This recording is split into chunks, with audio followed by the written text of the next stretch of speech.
We're live from New Delhi, watching DT India Live, India's voice to the world. I'm Lipakshi Khurana, coming up in the next 30 minutes.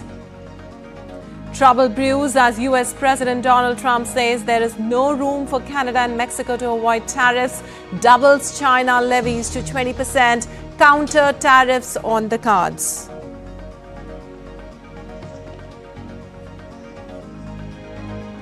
Donald Trump keeps the window of hope ajar as he signals Ukraine minerals deal possible, set to reveal details of rare earths deal on Tuesday. A day after Europe announces ironclad support to Ukraine, US President Trump halts all US military aid to Ukraine, says a US review to ensure aid contributing to a solution.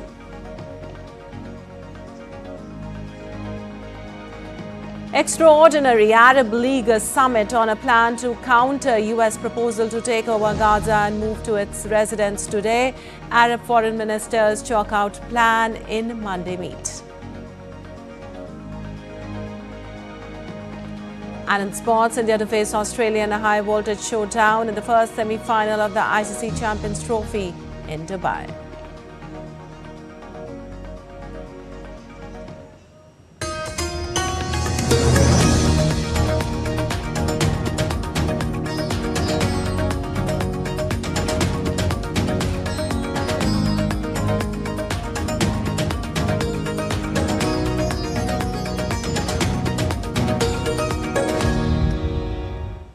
Well, on to the details now. US sweeping 25% tariffs on Canada and Mexico will go into effect on Tuesday, with reciprocal tariffs starting on April 2nd.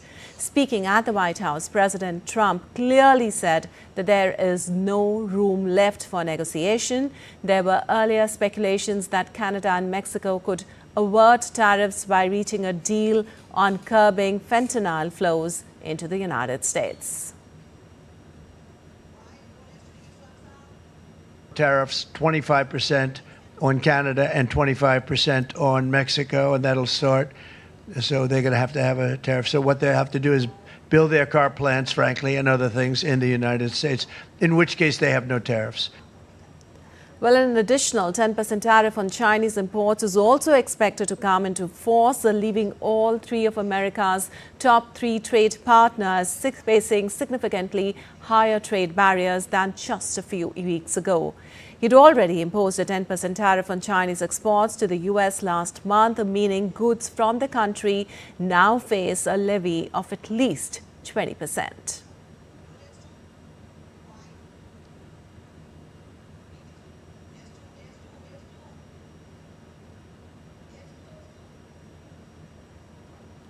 Well, Trump threatened to impose the tariffs, which is a tax that is added to a product when it enters a country, in response to what he says is the unacceptable flow of illegal drugs and undocumented migrants into the U.S. All three countries have said they will retaliate against the U.S. in response to the tariffs, raising the prospect of a widening trade war. Well, U.S. stock markets sank in response to the tariff measures, with S&P 500 posting its biggest daily percentage drop since December 18th. The three major indexes in the U.S. sank after Trump's comments. The S&P 500 lost 1.76%, while the Nasdaq Composite lost 2.64%, while the Dow Jones Industrial Average too fell by 1.48%. The Canadian dollar and Mexican peso both too hit one-month lows after the tariff news. And US President Donald Trump has suggested that a deal allowing US investment in Ukraine's minerals could still happen despite tensions with Kyiv. This comes as European leaders have proposed a truce in the Russia-Ukraine conflict. The Trump administration sees this deal as a way for the United States to earn back some of the billions of dollars given in aid to Ukraine. However, a recent Oval Office clash between Trump and Ukrainian President Zelensky has put the potential deal in doubt. Responding to a question on Monday, Trump hinted that the deal is not dead, describing it as a great deal for America. Further, he said that he would give an update on the situation on Tuesday night, also adding that Zelensky should be more appreciative of Washington's support. What do you need to see from President Zelensky to restart these negotiations? Well, I just think he should be more appreciative because this country has stuck with them through thick and thin. We've given them much more than Europe, and Europe should have given more than us because, as you know, that's right there. That's the border. Well, since taking office in January, Trump has upended U.S. policy on Ukraine and Russia, adopting a more conciliatory approach with Moscow, leaving Ukraine and European allies wary. Also, U.S. President Donald Trump has halted all military aid to Ukraine following a heated clash with Ukrainian President Volodymyr Zelensky last week. A White House official revealed that Trump is prioritizing peace and insists that U.S. partners must align with that vision. This decision marks a dramatic shift in American foreign policy as Trump has challenged the long-standing U.S. commitments to Ukraine since taking office in January. Now the administration is pausing and reassessing aid to ensure it contributes to a broader solution. Well, Arab League members will meet in Cairo on Tuesday to counter the U.S. president's threats to take over Gaza and move its residents. The summit, convened by Egypt, aims to formulate a unified Arab stance on the Palestinian issue and present an Arab counter-proposal to U.S. plans for the displacement of Gaza's population. Well, U.S. President Donald Trump last month proposed to take over Gaza and resettle its population to develop it into a tourist destination, an idea vehemently rejected by the Arab world and many other nations. Well, earlier on Monday, Egyptian Foreign Minister Badr Abdelati met a number of his Arab counterparts in Cairo to discuss Gaza reconstruction plan. Egypt has prepared a plan for the reconstruction of Gaza that will present to Arab head of states in an emergency summit on Tuesday. And Lebanese President Joseph Aoun made his first visit abroad since taking office, meeting with Saudi Arabia's Crown Prince Mohammed bin Salman in Riyadh on Monday. Elected in January after a two-year power vacuum, Aoun is seen as aligned with Saudi Arabia and the United States. Aoun expressed hope for the discussions would lead to a future visit to strengthen cooperation between Lebanon and Saudi Arabia. Ties between the two countries have been strained, especially after Saudi Arabia halted military aid to Lebanon in 2016 due to Hezbollah's influence. Aoun aims to revive military aid and improve economic ties, aligning Lebanon with Saudi Arabia's Vision 2030.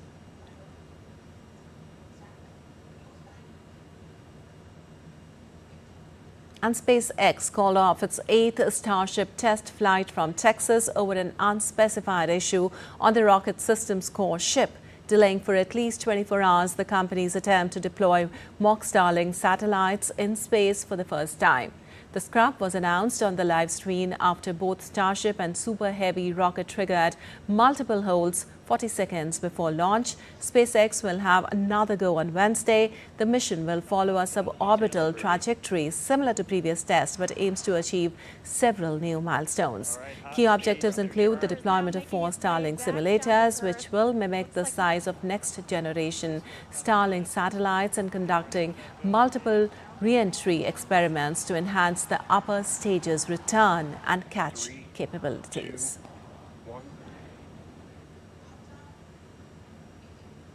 And minutes before it was scheduled to launch, the first commercial mission of Europe's new heavy-lift rocket, Ariane 6, was called off due to an anomaly on the ground. It was the latest of several postponements for the rocket as Europe seeks to secure independent access to space amid a shock rapprochement between Moscow and Washington.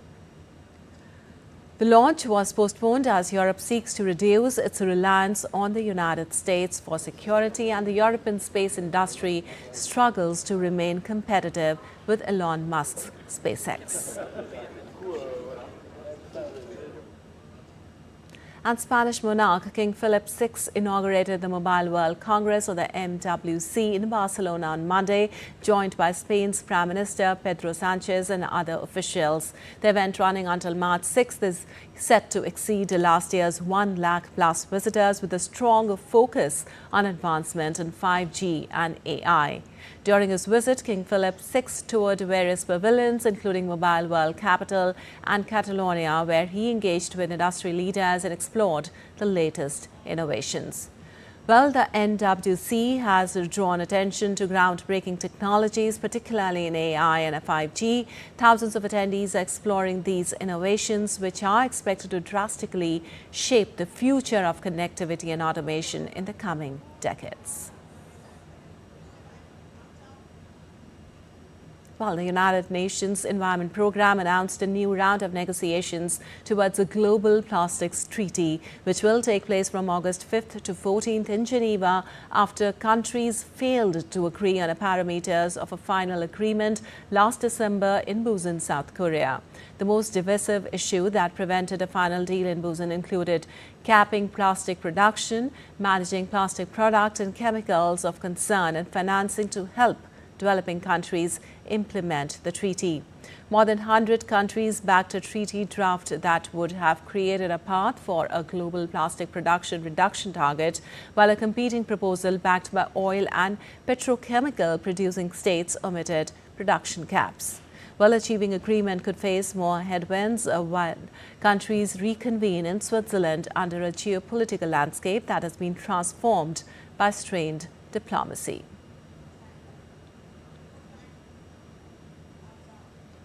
And moving on, Pope Francis suffered 2 episodes of acute respiratory insufficiency on Monday, the Vatican said. Francis, who has been in Rome's Gemelli Hospital since February 14th, is again receiving non-invasive mechanical ventilation to help with his breathing. According to the latest detailed medical update, Pope experienced 2 episodes of acute respiratory insufficiency caused by a significant accumulation of endobronchial mucus. The Pope also suffered a bronchospasm akin to an asthma attack, which required doctors to perform 2 bronchoscopies or procedures to inspect his air passages. The Vatican said Pope Francis had suffered 2 acute respiratory attacks on Monday. This is the latest health update about Pope Francis, who has been in hospital since February 14th, battling double pneumonia. This appears like a little setback for the Pope as he tries to get rid of this infection.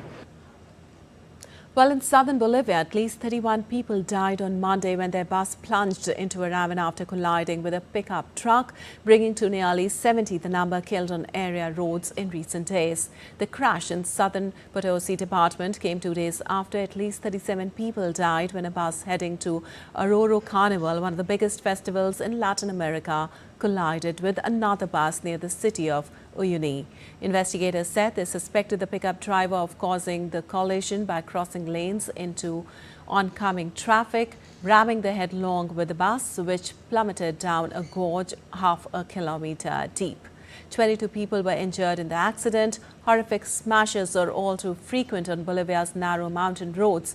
Road accidents kill an average of 1,400 people every year in the country of about 12 million inhabitants.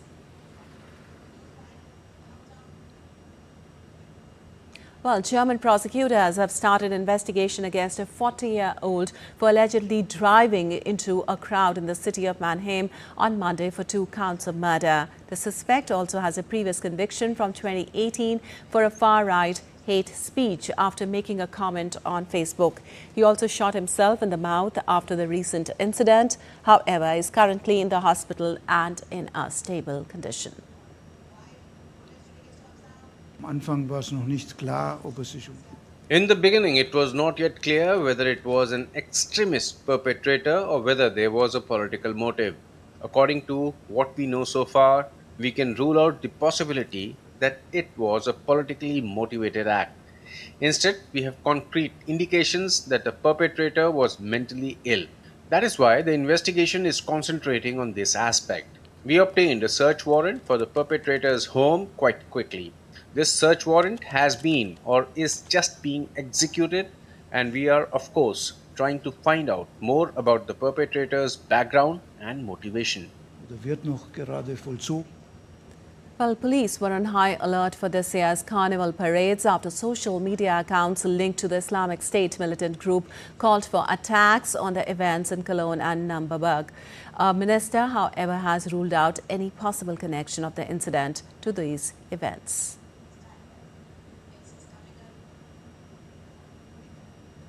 And still to come in this edition of DT India Live. India's External Affairs Minister Dr. S. Jaishankar embarks on 6-day official visit to UK and Ireland to strengthen bilateral relations.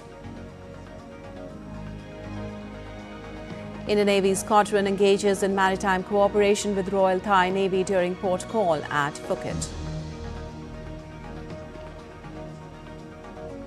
And La Paz burst with colour as Bolivia's carnival celebrates indigenous traditions.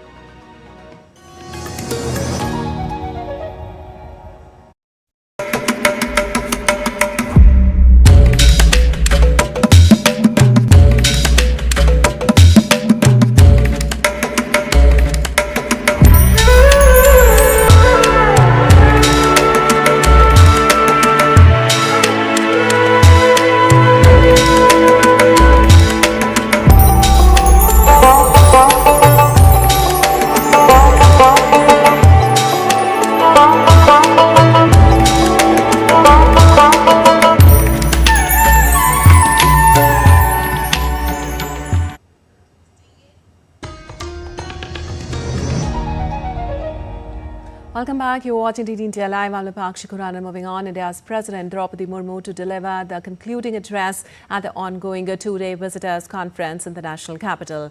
In an inaugural address on Monday, President said that the level of development of any country is reflected in the quality of its education system. The President said that educational institutions shape the future of the nation. She also expressed confidence that with the global thinking, the heads of higher learning institutions would prepare a generation of builders of a developed India. Also, during the inaugural session, the President presented the 8th Visitors Awards in the categories of innovation, research and technology development. Also, India's Prime Minister Narendra Modi will participate in 3 post-budget webinars on Tuesday. These webinars are being held on Ministry of Micro, Small and Medium Enterprises as an engine of growth, manufacturing, exports and nuclear energy missions, regulatory investment and ease of doing business reforms. He'll also address the gathering on the occasion. The webinars will provide a collaborative platform for government officials, industry leaders and trade experts to deliberate on India's industrial, trade and energy strategies. The discussions will focus on policy execution, investment facilitation and technology adoption, ensuring seamless implementation of the budget's transformative measures. And India's External Affairs Minister Dr. S. Jaishankar will begin his 6-day official visit to the United Kingdom and Ireland from today. India and the UK share a comprehensive strategic partnership which has strengthened across diverse areas including defence and security, trade and economy, health, education, people-to-people ties. While during the visit, EAM will be holding discussions with his counterpart, Foreign Secretary David Lammy, and will meet several other dignitaries as well as Indian community members. Thereafter, on March 6th and 7th, the External Affairs Minister will visit Ireland. The two countries share friendly bilateral relations based on shared democratic values, cultural ties and growing economic engagements. EAM will be meeting with his Irish counterpart Simon Harris, other dignitaries and members of Indian community. EAM's visit will provide renewed impetus to India's friendly ties with both UK and Ireland.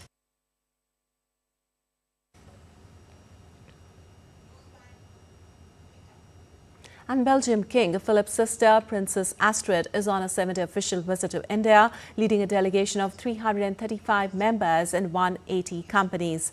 Later today, Princess Astrid is scheduled to meet India's Prime Minister Narendra Modi.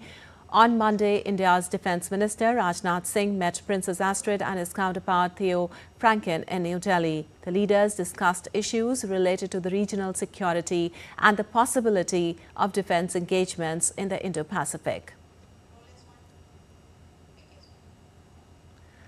Also, India's External Affairs Minister met Princess Astrid of Belgium. EAM expressed confidence that Princess Astrid's visit will foster greater collaborations for a stronger India-Belgium and India-EU partnership.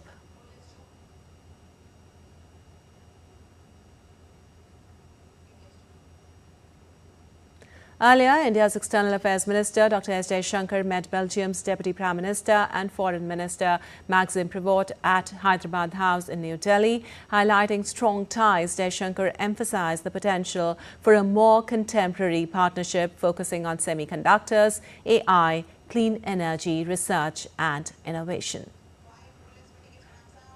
Our relations, of course, have always been good. Belgium was one of the first European countries to establish an embassy in independent India. Today has the possibility of growing in a more contemporary format. We are discussing, semiconductors and AI and clean energy and research and innovation. Well, as part of the ongoing training deployment of the first training squadron to Southeast Asia, INS Shardul, INS Sujata and ICGS Veera deployed at Phuket Deep Sea Port in Thailand. During the port call, the Indian Navy and the Royal Thai Navy will engage in a series of dynamic activities aimed at strengthening maritime cooperation and enhancing operational synergy. The Indian Navy and Royal Thai Navy have maintained a close and friendly relationship, which has strengthened over the years. The visit reinforces better understanding and enhanced interoperability between the two navies. Earlier, the first training squadron of the Indian Navy arrived at Cam Ranh Bay in Vietnam on February 20th.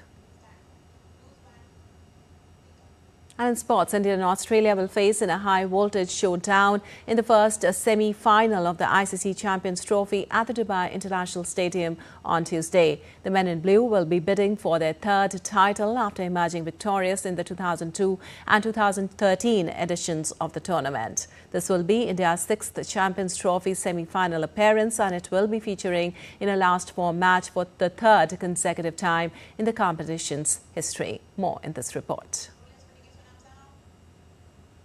The ground is ready for yet another India versus Australia clash. The stage is set for the ICC Champions Trophy semi-final, and the question is, will India pass the Australian test? Can India defy heads' brilliance? Or will they be knocked out by the Kangaroos' punch? Both teams come into the high-voltage clash undefeated. India have won all their matches played in Dubai, while Australia won one match. Their other two matches were washed out. Although they don't have their frontline players in the squad, but senior players have taken the onus upon themselves. Even without their lead cast of Pat Cummins, Josh Hazlewood and Mitchell Starc, the Aussies are a resilient beast in global tournaments. Their stunning chase of 352 against England at Lahore a few days back validates the thought. History weighs heavily against India, but they would rely on a potent spin battery and familiarity with the conditions to break the knockout jinx against an undermanned Kangaroos. Their pre-tournament decision to fill the squad with 5 spinners drew a lot of flack from all corners, but it is now proving to be a masterstroke on the slow pitches in Dubai. The Indian spin quartet of Chakravarti, Kuldeep Yadav, Ravindra Jadeja and Akshar Patel walked away with 9 New Zealand wickets. Varun will be an unfamiliar customer to a large chunk of the Australian batting order. In the current Australian setup, only Glenn Maxwell and skipper Smith have faced Varun before. Maxwell batted against the Indian spinner in 6 Indian Premier League matches, scoring 46 runs of 30 balls, while being dismissed thrice. Smith encountered Varun just once, scoring 14 from 10 without being dismissed. India will likely bank on this element of mystery to gain a foothold in the game. In the head-to-head battle, India leads 2-1 from 4 encounters, with one match having no result. Talking about their recent meetings, Australia blanked India in 2023 World Cup final at home against the odds. India also lost in the semi-finals of the 2015 ODI World Cup and succumbed to them in the World Test Championship final in 2023. The last time India triumphed against Australia in the knockout stage of an ICC event was way back in the 2011 World Cup quarter-final. Overall, the India versus Australia semi-final could be a trial by spin contest and will also show which cricketing giant thrives under knockout game pressure. Sports Desk, DD India. Well, Indian cricket team captain Rohit Sharma is confident ahead of his team's semi-final clash against Australia, emphasizing process over revenge despite their previous defeat to the same opposition in the 2023 World Cup final. It's a great opposition to play against. All we had to do is what we've been thinking about last 3 games, and we have to approach that game in a similar fashion. We understand the opposition and how they play and stuff like that, but I think the more and more we focus on what we need to do as a group, as a player, as a batting unit, as a bowling unit, that helps us a lot. I said it, yes, but look, Australia have been such a great team over the years, so we will expect some fight backs, we will expect some nervy times as well in the middle, but that is how the game is being played these days. Well, indigenous folkloric groups from across Bolivia took to the streets in a vibrant parade, showcasing a unique carnival celebration dedicated to reviving traditional dances. Known as Discs Anata, the event marks the start of the harvest season, blending festivity with cultural heritage.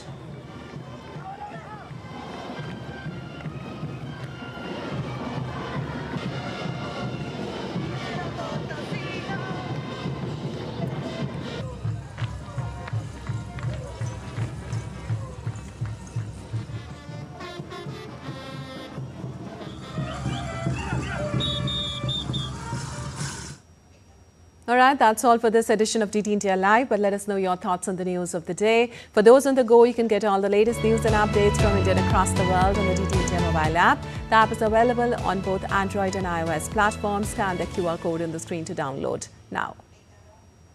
Well, we'll be back with more news as it breaks here on DT India. I'm Lipakshi Khurana from all of us here in Delhi. Thanks for watching DT India Live.